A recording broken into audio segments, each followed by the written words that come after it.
محبت ہو ہی جاتی ہے اور اس میں کچھ غلط بھی نہیں ہے. ہمارا مذہب تو ہے ہی محبت، بھلا کیسے اس کے خلاف ہو سکتا ہے؟ محبت ہو گئی ہے، کوئی غلط بات نہیں ہے. اللہ پر چھوڑ دیجئے، دعا کیجئے کہ اللہ اس کو آپ کے لیے بہتر بنا دے. جس سے محبت ہوئی ہے اس کے دل میں بھی آپ کے لیے محبت ڈال دے. وہ دل بدلنے پر قادر ہے، لیکن خدارا محبت کو غلط رابطوں کے ذریعے حرام مت کیجئے، اس کی توہین مت کیجئے، ورنہ اس میں بڑی طاقت ہوتی ہے، یہ آپ کو ذلیل اور رسوا کر کے رکھ دے گی.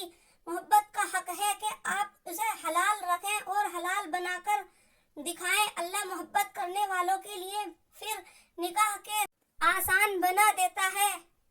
محبت کر کے کسی کو چھوڑنا یہ ایک گھٹیا ترین عمل ہے. محبت کرنا گناہ نہیں ہے، کیونکہ اگر ایسا ہوتا تو اللہ کبھی نہ کہتا جس سے محبت کرتے ہو اس سے نکاح بھی کرو. محبت یا تو ہوتی ہے یا نہیں ہوتی، اور درمیان کا کوئی راستہ نہیں ہوتا. اس میں اگر محبت کرتے ہو تو اسے نکاح تک پہنچاؤ. کچھ لوگ اپنی محبتوں کا مان رکھ کر اسے حلال تک لے جاتے ہیں، اور کچھ کم ظرف لوگ ذرا سی آزمائش پر اپنی محبت کو بیچ راستے میں لاوارث چھوڑ دیتے ہیں. ایسے لوگوں کے لیے محبت حرام ہے. جب محبت ہوتی ہے نہ تو یہ نہیں کہا جاتا اللہ اگر وہ میرے حق میں بہتر ہے تو مجھے اس سے نواز دے، نہیں، بلکہ کہا جاتا ہے اللہ اگر وہ میرے حق میں بہتر نہیں بھی ہے تو اسے میرے حق میں بہتر لکھ، مجھے وہی چاہیے. پھر ایسی محبت کرنے والوں کو میں نے نمازوں میں روتے ہوئے بھی دیکھا ہے، اور ایسی محبتیں ہی سچی محبتیں ہوتی ہیں. یہ وقت گزاری کو محبت نہیں کہتے. خوش رہے. اور میری شادی ایک ان پڑھ سے ہوئی تھی، جبکہ میں پڑھی لکھی ہوں. میرا نام شہزادی ہے. سچ بتاؤں تو میرا خواب تھا ایک پڑھا لکھا اچھا کمانے والا لڑکا، لیکن کچھ مجبوریوں میں عمر سے شادی کر دی گئی. مجھے عمر اچھا نہیں لگتا تھا، ان کا نام بھی اتنا اچھا نہ تھا. خیر میں اللہ کے سامنے رو کر دعا مانگتی تھی، یا اللہ یا تو عمر کو مار دے یا پھر اس سے جان چھڑا دے.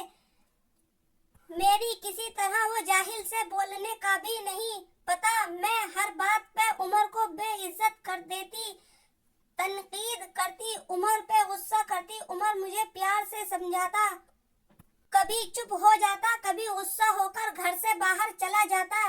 میں ایک بار جھگڑا کر امی ابو کے پاس چلی گئی. ایک مرتبہ ایک بزرگ نے ایک محفل میں اپنی بند ہتھیلی کو سب کی طرف کر کے دریافت فرمایا میرے ہاتھ میں کیا ہے؟ کچھ نے جواب دیا شاید آپ کے ہاتھ میں ہیرے جواہرات ہیں. پھر ایک صاحب سے پوچھا، انہوں نے بھی کچھ سوچ کے بعد جواب دیا شاید سونا ہے. پھر پوچھنے پر ایک نے جواب دیا کہ آپ کے ہاتھ میں اگر ہیرے جواہرات نہیں اور سونا بھی نہیں تو یقیناً چاندی یا کوئی قیمتی چیز ہوگی. تب ان بزرگ نے اپنے ہاتھ کو کھولا تو ان کے ہاتھ پر چند کنکڑیاں تھیں. سب حیران رہ گئے. ارشاد کیا عورت کی مثال اس بند مٹھی کی طرح کی ہے. اگر وہ بند ہے یعنی پردہ ہے تو ہیرے جواہرات سونا چاندی اور اس کی بیش بہا قیمت ہے.